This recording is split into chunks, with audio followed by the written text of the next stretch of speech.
Today, I'm sharing some transcript tips for you. So, if you have a high schooler who is homeschooled, you're going to be making a transcript for them more than likely, unless you use some sort of umbrella school or accredited program that will be making the transcript for you. And guess what? Mom created or dad created transcripts are accepted at most colleges and universities. I know this for a fact because I am a homeschool graduate. I took my mom created transcript as well as my test scores, submitted them to colleges, and was admitted and even got scholarships based on my grades and test scores.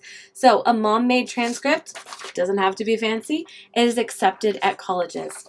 So I am working on a transcript for my high school daughter. I cannot believe we are here already, that she is in high school and working toward graduation. It's kind of scary and terrifying, but it's also exciting because we made it. Homeschooling so far has worked, and she is succeeding and she is looking toward college. So that has been really exciting. Now, in my state, we don't have to have an umbrella school. We don't have to use any type of accredited program. So I choose our homeschool curriculum.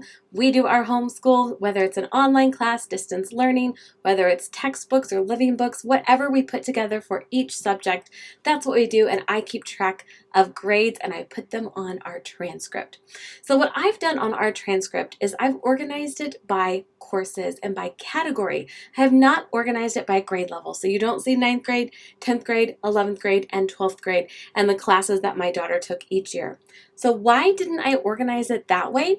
Well, because my daughter started taking some high school level courses in 7th grade.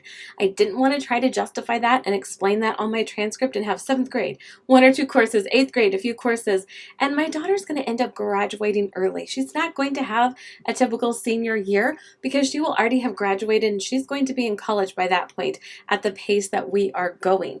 So it doesn't make sense to make up my transcript that way. Instead, I have done mine by category. So I have my English Lit category, and I've required 4 courses of either English, Lit, public speaking, composition, things like that under that category. Then I have our math section. I do like my kids to take 4 different math courses, typically in Algebra 1, Geometry, Algebra 2, and maybe a trig, a pre-calc. My daughter is probably going to be taking a math class that has to do with coding and Python, computer technology that I don't understand. So that's really her passion. So she's going to be taking math related to computer coding because that is her passion. Then for science, I require at least 3 sciences. This particular child is not really going to be a science major. That's not her passion. So 3 sciences seems to be plenty. So we're doing kind of a physical general science, then a biology and a chemistry. I don't think she's going to be really interested in doing physics or anatomy or anything really beyond those 3 basic sciences.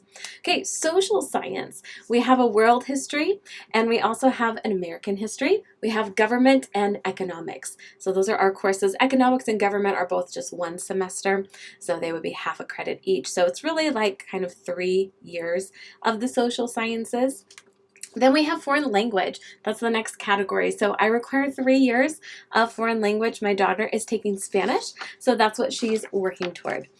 Fine arts, I require at least 1 course in that. This particular child is not interested in being a music major, so 1 course will probably be sufficient in the fine arts.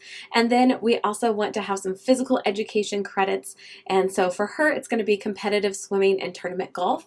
As if she were doing sports in school, she plays both or does both of those sports competitively, so I count each of those as one of her credits, and then also a health and wellness class, and then several electives. She has an elective in Bible, she also has an elective in Python coding, computer coding, and she'll have a few more electives that get added on there. So my state has some guidelines on their state website. I'm not required to follow those as a homeschooler. However, I did print those off and I do kind of follow those. I use those kind of as my foundation, my basis when making my transcript and planning my homeschool year. Why? Because all of the students that my daughter is competing against for admission into the state colleges and universities have a transcript that follows those guidelines. So it seems smart to model mine a little bit off of that because that's what colleges are used to receiving and looking through. So I wanted to make sure my transcript followed those same guidelines and I had at least the minimum of what my state would require a high schooler who is in the public school for graduation. So I wanted to make sure I met at least those requirements, and we will probably exceed those. Now, my daughter is already taking some dual credit classes. I have a video where I talk about our experience with that, and I'm going to be making another video with what we're choosing to do instead. So we did a dual enrollment course at the community college. It was an English comp course, so English 101 type course. It hasn't gone as well as I had hoped, so we are changing course. We are doing something different for our next semester, so I will update you on that.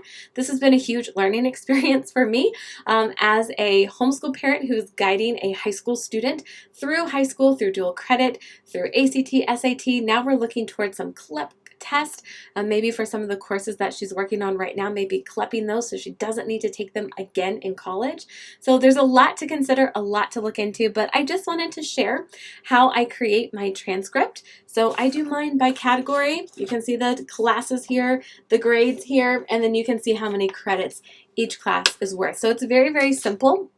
I wanted it to be simple, readable, straightforward, and I wanted it to be modeled a lot like the transcripts that the colleges are used to seeing from the public high school students here. So I made sure to really follow my state's requirements on that, even though I'm not really required to. It just made sense to help my daughter be competitive in the university application process. So, do you have a homeschool high school student? Are you looking for homeschool high school resources?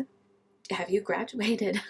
Are you ahead of me? Have you graduated a high school student who is now enrolled in a college or university? I would love to hear your experience and how you created a transcript. I do want to share that the home scholar, her name is Lee Binns, and she is a homeschool mom who's graduated her 2 sons, and she shares a lot of great resources and tips for creating transcripts and helping your high school student be prepared for college. So that's where I started my research, with her website, learning some things, and that equipped me to put together my own transcript for my daughter. So hopefully that will help you. Definitely check out her website as you work to put together your transcript. Make sure, though, that you check out your state's regulations and laws with regard to homeschoolers, whether or not you can issue the transcript, and what you need to do to successfully graduate your child and start applying to colleges and universities. So make sure you contact your state homeschool organization or another national homeschool organization to get all the information you need for your state's requirements.